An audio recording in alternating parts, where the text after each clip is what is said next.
Hello.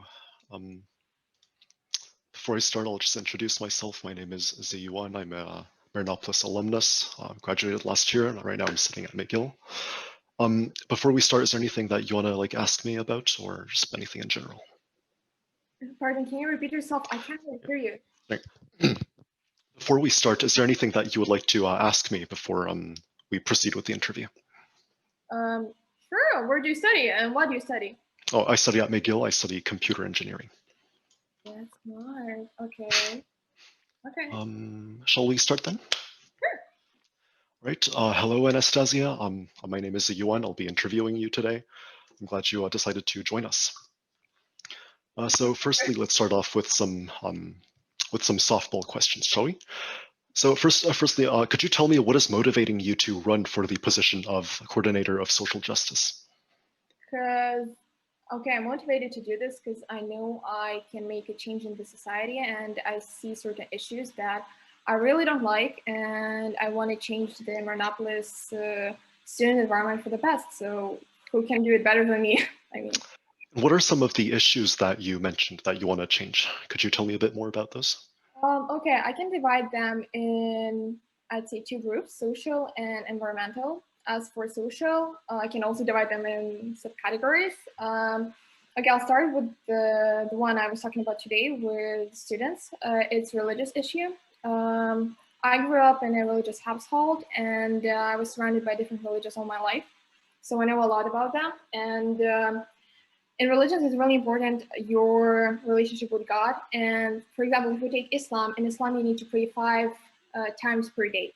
And in our college, we do not have accommodations for students to pray. And I found it a big issue because education should not be a challenge for students to continue their beliefs in God and yeah, I reached out to several students and asked them about my idea to invent a more accessible prayers room. And everyone told me that this is something that college needs to have. It's urgent, it should be done.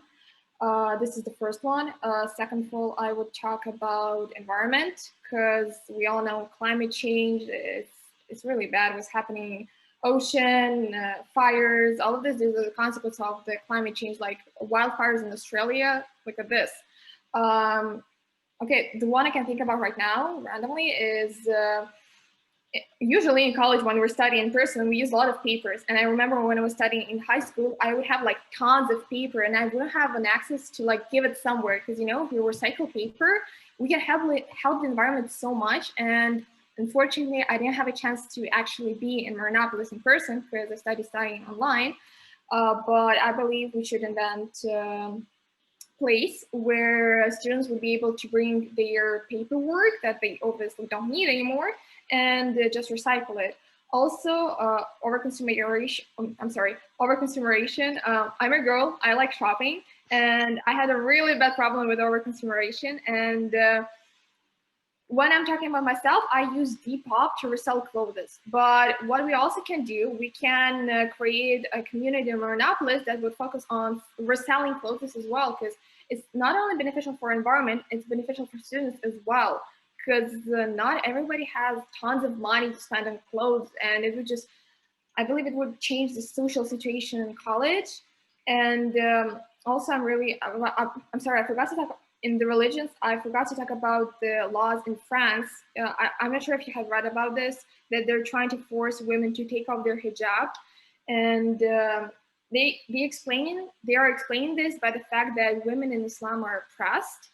And honestly, it's so horrible when people who are uneducated about your culture, about your religion, are trying to tell you what you should do to like be better.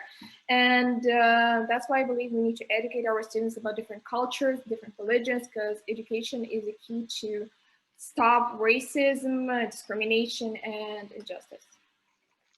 Great, that's very interesting to hear. Could you tell me now a bit about what sets you apart from the other candidates running for the other candidate, singular, running for the position of coordinator of social justice? Okay, so I can also divide it in different Please subcategories. go ahead. I'm sorry, I'm being really random when I'm talking because I'm not prepared. Oh Like, no, that's okay. super great. The more of your thoughts we get to hear, the better it is. Okay, great. So, okay, different from other candidates. I'll start with. Do you know who you're running against for starters? Yes, I know. Okay, please go on. Okay, so I'm Russian Canadian and I'm a girl. So my whole life I've been dealing with cultural prejudice, and I know how ugly it is. Um, so I really understand what people feel about all of this stuff, and I know how to make them feel better about the situation that's going on, how to make them feel more comfortable and more accepted in college. I studied in Russia pretty much my entire life, and I was in all Russian school, all girls school. So psychological pressure there was really bad. Um, I would say each of my friend had at least one psychological issue, and mental health has been a really important topic for me personally, not only because all of my friends have suffered from different disorders like eating disorders. It's really popular in countries like Russia, Ukraine, Belarus, because there, if you're not thin, you're not pretty. Social pressure overall, like you need to be smart, you need to be pretty. If you're not pretty, you're not smart. If you're not smart, you're not pretty. And it's also crazy. And all of the schoolwork is so overwhelming. And I understand that the way you feel about yourself and the way you present yourself to others is the way they perceive you. Because when I started my journey in high school, I was really shy girl. I would sit at the back of the class. I wrote it in my message presenting myself. I would just, my way to make friends was sharing baby carrots with everyone because I was really insecure about myself and I thought that maybe food would bring people back to me. But unfortunately, with high school, it doesn't work like this. And I had some problems, but my mom, she was really supportive. And I remember how she was telling me that, hey, listen, if you tell others like, hey, I have a big nose, people will look at your nose and they're going to notice this. So you need to always be like, hey, I'm great, I'm smart. And I managed to not change myself, I would say like grow. And now I'm not afraid to speak up. I'm not afraid to make friends. Like I'm really open person right now because I realized how growing up in like mentally is important. So I can provide grounds for Marianopolis students to grow mentally as well. Because we grow, we change every day, every time. And with the right environment, we can grow like so much. Again, just stop the racism. The only racism is something that people get taught. It's not something that they are born with. And if we educate people, we can stop it. It's the same way. If we educate people, they're growing up, and we stop a lot of issues. And I understand how to do this. And second of all, why social justice? Well, honestly, I have two answers to this as well. First of all, there's a movie called Legally Blonde, and I watched it when I was like 11 years old, and I was like, oh my God, Harvard Law, I want to do this. And I became really obsessed with the idea of law. And a second reason why I'm into law is because my granddad, he was Russian, he lived in USSR. He was falsely accused in crime. He was convicted, but after a time, he got a normal lawyer, and everything turned out to be quite great, and he was announced to be innocent.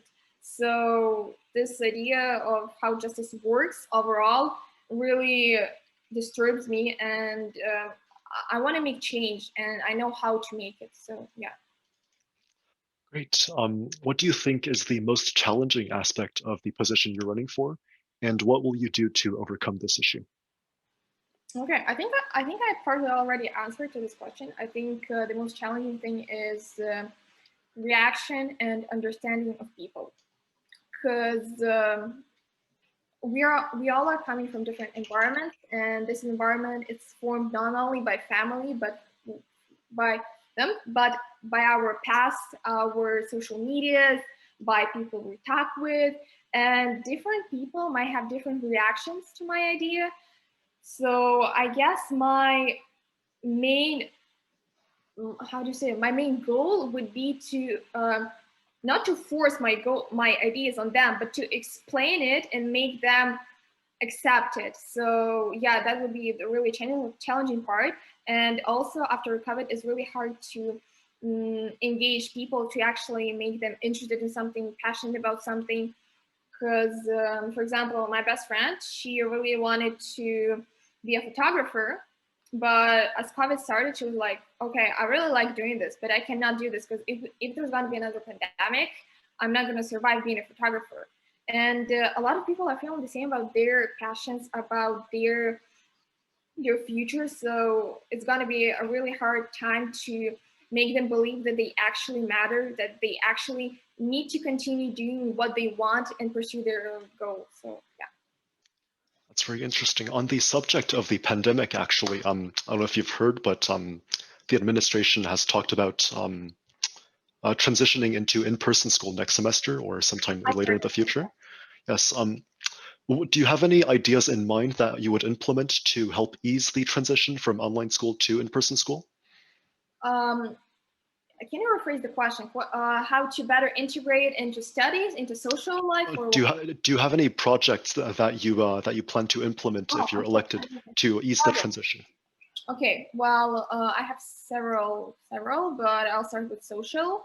As a coordinator of social justice, my goal is to make Marianopolis as how do I formulate this? Oh my God, as friendly and as accessible. Accessible, yes, thank you. As accessible as possible. So to do this, I would do seminars on different issues, on religious issues, on psychological issues, on environmental issues. Because when you're doing like seminars, sessions, or whatever, you're bringing a lot of people who are interested in the same issue together, and it really unites and make people meet new friends and make them feel more comfortable. Because when you're not friendly, when you don't really feel comfortable in the environment, the one thing that makes you actually work is something you're interested in. And when you see like, okay, when you go to an event and you know like, okay, I'm going there not because like I'm meeting people, but because I'm doing what I need to do because I'm interested in this, it's gonna bring more people together. Because after they're like, oh yeah, I can be friendly with these people, we have the same interests, we can actually work out together. Then what else? About the environment, again, to make some of my projects work, I actually need people who are interested about environment and they're willing to work to make Marianopolis more greener, environmentally more friendly. And I believe it would help people to integrate. And other one is it's less social because it's not like an in-person activity, but it still would change the way people integrate into college. Is I want to organize an anonymous Mayo journaling. I'm trying to, it's like people who share the same thoughts on something, they are subscribed to a weekly Mayo agenda and they're going to get messages. And it would make certain groups of people who are going to have the same perception on the world, and then when they come to college they're gonna like find each other, they're gonna understand how they can unite by being in all of the social activities that are being conducted in a college. And another social activity I really want to organize, I just realized about it, is cultural week. Because you know, in the Olympiad flag they have like 5 circles and each of the circle represents the continent. And I thought, why not to like make the same thing, but in college we study 5 days per week, so we can do each day devoted by to each continent. And Marianopolis is such a diverse college. Each group of people can represent their culture, and it would help them to find friends as well, feel more accepted, and people who would be in college during this event would also be not only more educated, but more integrated in college social life. That's a very good plan. Next up, one of the qualities of a good coordinator is a strong vision for the future. What is your vision for the future of the MSU in 5 years? And what will you do to make sure that your vision becomes reality? Okay. Okay, I plan for 5 years and my vision for the future. Well, my vision for the future is, as I have said before, probably many times, to make Marianopolis more accessible. Um, I don't believe that we can change the whole society in 5 years, but by realizing all of the goals I mentioned, I can ensure that the people coming from high school to this environment would be the people uh, I would not they would be the person I want to be. They would accept different cultures. They would understand how cultural discrimination works, how races work, how religious issues work, and they will be like they would come to college, get this information, and spread this. So I guess it's not a plan for 5 years, it's a plan overall to spread the information and make people understand this information to continue the spread of it. And also, can you repeat the first part of your question? So the one of the qualities of a good coordinator is a strong vision for the future. What is your vision for the future of the MSU in 5 years? And what will you do to make this vision become reality? Okay. And to answer the first part of the question is, I guess any coordinator needs to not only need to be a strong leader, because of course, if you're electing, you're a strong leader because you already started the stuff. But I think a lot of leaders have issues with accepting other points of view, of understanding other perspectives, because it's really easy to promote your perspective when you know like you're right, but it's really hard to change your perspective and actually understand the ideas of others. So I guess this is that's something really important for the coordinator. And I think I have this quality. I'm pretty sure I have this quality. I'm convinced I have this quality. I say like this because yeah, and it's all changed the future. Because for example, um, okay, I'll say a metaphor or something. If you believe that, I don't know, red cars should be everywhere because it brings people joy, people look at red color and they're like, oh yeah, that's something we need to buy. That this is something that we should promote and do. And you start doing this, and then there's a student who is more educated in psychology, and he tells you like, hey, like red color is cool, but if you do cars in blue color, it brings people comfort, and it's much more important for people to feel comfortable outside than feel like, oh, it's so cool outside. So yeah, I guess it would be like psychological acceptance of other points of view. And also I'd say patience, because sometimes we need to work not on the image we're creating about ourselves, but on the future we're creating. Because it's really easy to like put your face on a picture and be like, okay, so I did this project. But if you think in 5 years, in 10 years, in 25 years, would this project be something good? Would you be proud of this? So it's also a really hard thing when you're a coordinator to think about the future and not about the image you're creating. Very interesting. How do you think your previous experience as an activist will help you in the role of coordinator of social justice? Oh, it's tons of it. Oh my God. Okay, so again, I grew up in Russia, Yeah. and there's an enormous problem with politics and all this political situation in Russia. I participated in several marches, and I get people who go on this march. I understand the passion um they have, and I understand what kind of issues these passions can create. Um, and Also, I was in uh, in Russia. We have Moscow State University, which ironically is MSU as well.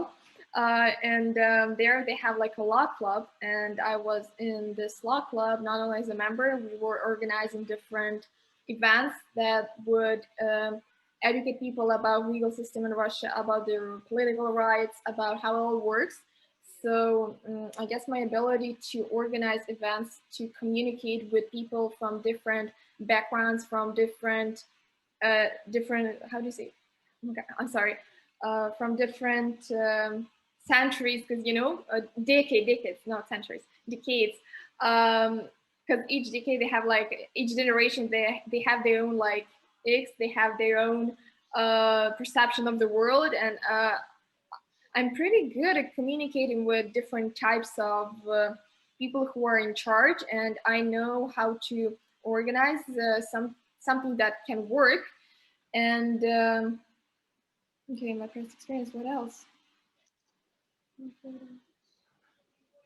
Yeah, I understand the issues that people with passion might have, because this passion, like, it's really cool when you're like, for example, when you're on a march, you're really passionate about something, but you might do some stuff just because you're under the influence of your passion. So yeah, I understand how to control all this passion, how to make it work in the right direction. So, and also like basic skills like communication, leadership, and psychological support. It's everything you learn through your entire life and through any activity you organize. So That's very interesting. Next up, you preach inclusivity in all religions, and to that effect, if I'm understanding correctly, you are campaigning to open a new prayer room at Marianopolis in the college. So obviously, it's not an easy task. You're going to need a room, you're going to need funding, you're going to need approval from administration, and there's a bunch of other paperwork that you're going to have to do. How do you actually plan on accomplishing this? Because saying that you're going to do it is one thing, but actually doing it is a whole other thing. So how do you plan on doing this? I'm okay, curious. I made a small research because unfortunately my resources are really limited. When I came to Marianopolis, but it was PAC, en français c'est PAC, and I wasn't able to actually enter college. So I looked at the map of Marianopolis College, and I know that in the F wing we have a room for, I think it's called multi-purpose room. So it's Something like like that. it's just like a space which no one uses, and I'm planning to use this room as a prayers room. I also looked up how they organize prayers room in airports, and with limited amount of space, what they do is they take like a curtains and they put them in between, because in different religions women and men are not allowed to like look at each other when they're praying. So this is another thing that I would do to make this idea actually work. Another issue that I might face what might be people to know when they can go and when they cannot go. It would work just if we're making a schedule, and I believe the schedule should be anonymous because people should not be pressured in revealing their identity if they're praying or not. About the paperwork, well, paperwork is just something you learn how to do, and I'm a quick learner. And if we're talking about acceptance, well, I believe if people are going to vote for me and I'm going to be elected, I believe they support this idea. And moreover, I reached out to several students and multiple students, and all of them agreed on the importance of creating this room. So I don't believe the acceptance would be an issue, and I think the administration would fully support this idea because we all are rooting for LGBTQ plus rights and mental health. And this praise room is just is the same thing as mental health for people who believe in God. I don't think, okay, we provide people with psychologists in our college, but we do not provide them with prayers room when God for them is the same thing as psychologists. So I don't really see like the difference. Like, why do we do this but cannot do this? So I think we covered all of the issues I might face. So you mentioned the multi-purpose room in the F wing, right? Yeah. Do you plan on permanently turning that into a prayer room, or do you have any, or do you plan on it being a part-time thing? Because as far as I recall, a lot of clubs actually book, a lot of clubs and other organizations they can actually book the multi-purpose room for their own activities and stuff. But then if you're going to permanently turn it into a prayer room, they're not going to be able to use that room anymore. So do you plan on this being a permanent thing or like a part-time thing, more like? Okay, but as far as I know, clubs they work when there are no classes, right? Well, I, clubs can actually book rooms at whenever, at any time when they're free, as far as I know. Okay, I'm sorry, I don't really know how college system works again because I'm studying online. But as far as I can see in my schedule, we have like activity period, and this activity Mhm. period is not during classes. So all of the classrooms are free, and if this multi-purpose room, it's not filled with some club stuff, some music clubs, they need piano and all of stuff. I think it's not filled with these things. Or what we also can do, we can assign each club to a certain classroom, which they would be using during the activity time. It would free this room. And again, I don't know how many rooms we have in college. Oh, we have quite a lot of rooms. But I don't see the problem here. If you have a lot of classrooms, what's the problem then?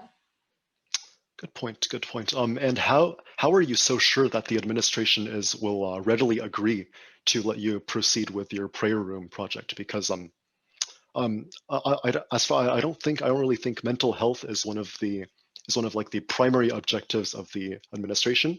And in the past, for example, like issues like tuition, like the math exam ponderation, things like that, even for things that are related to education, which is the primary concern of the administration, they have proven to not budge. And so why do you think that the administration will be fully on board with your idea, even though it's not part of their direct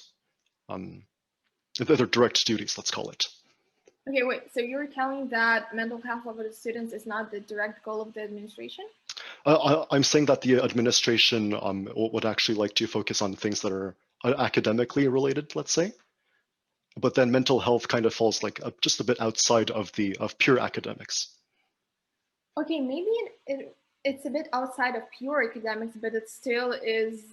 It has a huge effect, and I don't see a reason why they would not want to make their students feel better in college, because again, as I mentioned, when you have psychological issue, when you're sitting in a class and you cannot focus on the task, you cannot focus on the math problem, when you cannot focus on writing an essay, you cannot work properly, therefore you decrease the GPA of college. So this prayer zone is directly correlates with the academics of students. That makes sense. So let's move on from that. Around 2 years ago, Congress mandated a green plan for clubs whose aim was to make these clubs more environmentally friendly. So as an exec of a club during that time, we had to take several measures that related to the environment. For example, it's like saving paper, like you mentioned earlier, and other things like that. However, this initiative didn't really have a noticeable effect, although everyone participated in name. There wasn't really any noticeable effect, let's say, and was later scrapped. What will you do to make sure that your environmental projects don't end up the same way as this green plan did? Well, I have a lot of people who support me, and moreover, I think we need to get help outside because it's really easy to work alone. But if we get help outside of college, it would be much. I'm not sure if you had any ties outside of college, if you communicated with any organizations or not, because I wasn't there at the time. But I believe it would actually make a huge change. As example, what I did, I was thinking about. Unfortunately, I didn't know that Tristan already did this. I tried asking, but nobody told me this about making library more greener. I didn't know he did this, but what I did, I went to there's a small Quebec cafe called Maison Lise, and they specialize. It's like a cafe that makes vegan coffee, vegan bakery, but what they also do, why they're leaves, because they're selling plants for really cheap to help the produce of oxygen in Quebec. And I asked them, were they willing to collaborate with college students to, I don't know, make a discount? Because, you know, when you buy a lot of stuff together, it's actually cheaper than when you buy each one by itself. Mm-hmm. And this is a small business, but they were like, oh, yeah, sure, that's such a great idea. Like, we would be happy. And they were like, okay, but we also have like friends somewhere in Saint-Lazare, and they're also willing to like communicate. And if you have any questions, like, don't be shy, contact us. And something else we were talking about, and they found out they have some friends that work in Montreal newspaper that are also willing to write about it. So I think what would actually help to solve this problem would to have help of people who are interested in environmental issues outside of college, because then it would be connected to college, but it would be organized not by college, so it's not the college who would make it stop. That's a very interesting proposition.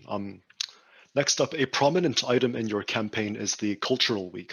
I think you mentioned it earlier, to help promote diversity, inclusivity, and all that good stuff. Could you actually explain, like, concretely how that would help fight racial injustice on campus as a whole? Well, I think I already did this, but whatever.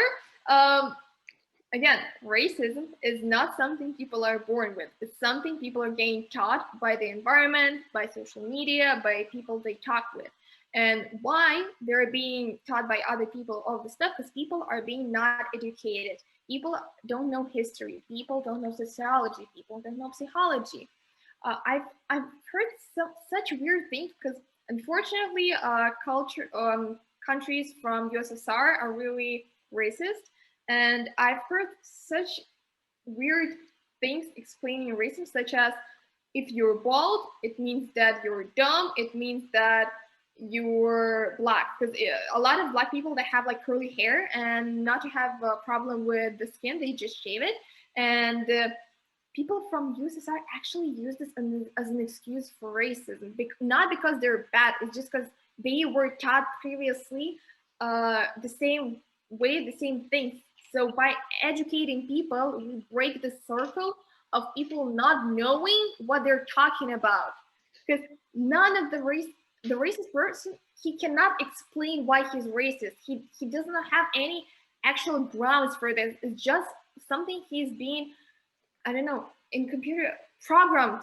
So Programmed. if program, yeah. So if we educate people, we break this program, and when people are educated, they're gonna spread it, and we're gonna make the whole environment more I don't know, friendly, psychologically acceptable, and all of the stuff. And also, some people are racist because they're afraid of something. They're afraid of losing their priorities.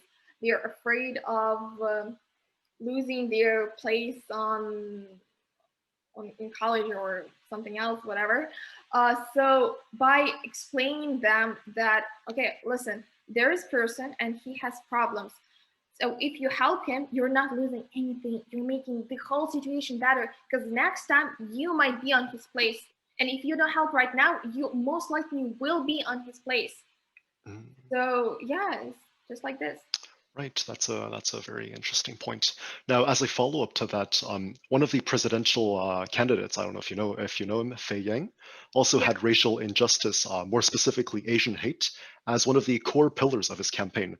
Now, how do you plan on balancing the different movements that you mentioned, like Asian hate, Black Lives Matter, and Indigenous rights in your campaign, so that do you plan on balancing them equally, or do you plan on emphasizing one over the others? How do you plan on doing this? Okay, so it of course it depends on social situation in the world and the college, because I'm not sure if you know, but you know there's also a movement all lives matter, Mhm. and it appeared as something like okay, Black Lives Matter, but does my life matter? And how to explain to people that Black Lives Matter is not something that invalidates your life is by, again, metaphor. Okay, your house is burning. I'm bringing some water to your house.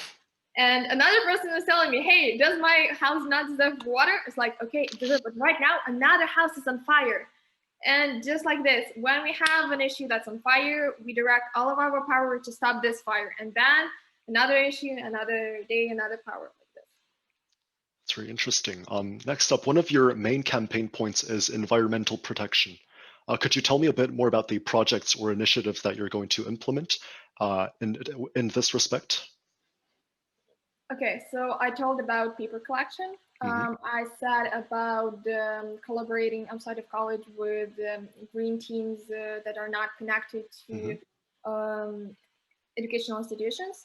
And also about the clothes, what I would really want to do. I have a friend and she organized a women's shelter for homeless people.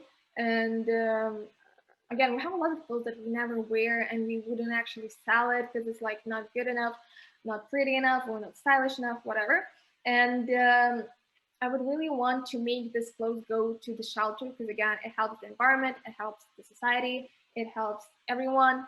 I really liked what college did during the first day we had. It was uh, Savage Hunter, and they gave us the metal straws. It's metal straws are a good thing. Don't get me wrong, but when you're drinking from a plastic cup with a metal straw, it's kind of useless. So I would also really want to have paper cups in college to drink water because usually we use like this thin plastic cups. And yeah, I guess that's it. Yeah. That's very interesting. As a follow-up to that too, what do you think would be the optimal balance between projects that focus more on global issues? For example, Congress started an initiative about a pipeline a bit back, and projects that are oriented towards issues that are more at home at the college, like mental health. What do you think the optimal balance between the two issues, between the two types of issues is?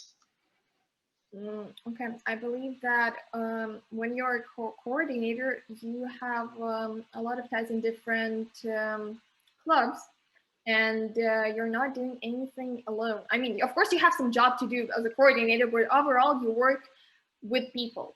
And when you work with people, uh, you have a power uh, to make everything work equally. Because, okay, for example, I don't have green team in our college. They're passionate about environment. We have law club in our college. They're passionate about law. We have female force club in our college, and each of this club they are working 100% to make okay to to make their goals come true and to realize them in the society of within college. So my job as a coordinator would be to send these tasks to right people to make them work 100%. Like this, I'm not gonna lose anything, and I'm gonna make everything work. All right. So moving on, the various mental health initiatives that you're proposing are actually all very interesting. I like the animal therapy one. That sounds like it's something that would work really well. Yeah, they're all very interesting. But however, historically, mental health projects have all suffered a chronic lack of participation, whether it's due to the project themselves or a general lack of awareness about the project. How will you make sure that your projects reach the ears or eyes or of those who will benefit from them?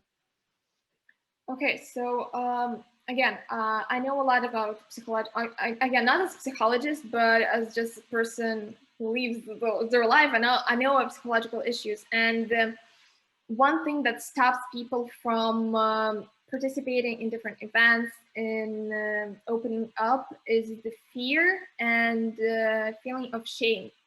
People think that if you have a psychological issue and you open up about this, it means that you're broken, you're not strong enough, you're not doing well enough. Because a lot of grandmas are like, "Oh, come on, that's not a problem. You're alive. You have food. You have roof on your under your. Okay, you're living in a house. Like you can live somewhere.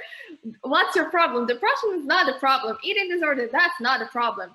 So um, also, my proposal was to create anonymous journal and anonymous like a Google Doc where people, anonymous messenger, where people going to be able to talk to college psychologists.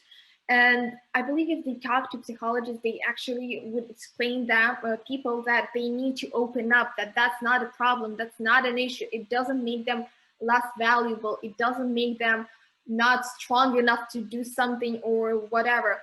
So I believe that this anonymous messenger would create a base for people to open up. And when they open up, they're going to participate in events that would raise awareness and again, make people work through their issues. Another my idea was like creating groups because different psychological disorder deserve different kind of attention. They need different kind of treatment. So when you talk to people who have the same issue as you, who understand your problem, you're opening up even more. And you, if you're already recovered or you're in recovery, you can help them come out of their problem. And such psychological thing as like animal therapy, it's not an event that requires a lot of psychological openness, readiness, or whatever. Everybody loves puppies. Everybody likes cats. Why not? Like everybody's gonna participate in this. Actually, I'm very interested in your animal therapy idea. Could you tell me a bit more about it? Like, how's it going to work? How frequent it's going to be? How many Okay. people it's going to be able to accommodate? Okay. So accommodate people or animals. Uh, People, yeah, because it's for the people. Yeah. So, Okay. Okay. So animal therapy. It's psychologically proven fact that when people communicate with different kinds of animals, I'm not sure how to say this in English, so I know how to say it in Russian, but a kind of hormone goes up, which makes them more happy. mhm. And they're feeling more comfortable, less stressful, and we all know the flaws of stress. So I believe that to make this whole system work, to make people actually participate, we need to create a forum where people could just vote. Like each week, we post, I don't know, a story on Instagram, on Facebook, any social media, where people can vote. Do they want it? Like when they want it, and do they actually need it? I think most frequently it would be useful during the finals, midterms, because everyone is stressed during this time, and how to accommodate. The issue that we might face is that some people are allergic. So we also need to write people in advance, like, hey, at this time, at this place, there are going to be dogs and cats. So please be aware, don't come to the place. We can use the gym. I think I've been only to gym, unfortunately. We can use gym to accommodate cats and dogs, and it also would facilitate the cleaning process. And that way we would let other people with allergies know, let them know not to come at this place. So only people who actually need this and can touch animals would come. That sounds like a very, very good idea. Let's start to wrap up now a bit. If a student asked you for advice on how to best contribute to the Marianopolis community, what would you tell them? Good question. I would tell them. I would tell them to do their best for themselves, because when you work on yourself, when you're making your life better, your education better, you're becoming happier, you're becoming more open to everyone, and you're making everyone feel better. I'll explain myself. When you're Mhm. in a group of people who are depressed, they always gossip, when they always tell you, okay, I don't study well, oh, okay, I don't have a work, I don't have a friend, I don't care about the life. It really, even if you're a really happy person, it's gonna bring you down. So I would tell them to work the best of your abilities to make your life better. That way, you would actually contribute to Marianopolis. You would increase the GPA. You would make a good connection with people, and when you have good connection with people, you can share your experiences. You can teach them something. So by making your life better, you will improve the life of everyone else. That's very wise words. Very, very wise words. Last but not least, would you have a message to the people who are watching this interview right now? Would you like to plug your campaign? Would you like to tell them about something else that we might have missed? You can go ahead. Okay.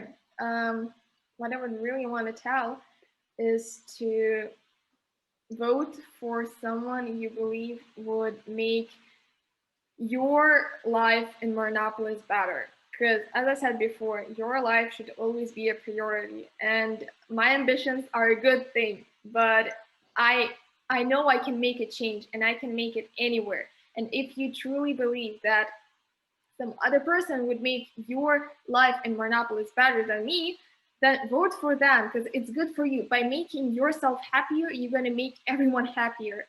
So I would say this. But if you decide to vote for me, of course, I can assure you that you will not find a better person to do this job, because I know I'm good at this. And as I mentioned during the time I was talking with other candidates, I'm really big fan of a show called Suits. And Harvest Specter said that anyone can do my job, but not everyone can do it like me. So yeah, this job, not everyone can do it like me. And I know I'll be the best. That's a very powerful message. That'll be it for today, Anastasia. I thank you deeply for coming to talk to me, and I would like to wish you the best of luck for this coming election. Thanks for having me. Thank you so much. It's my pleasure.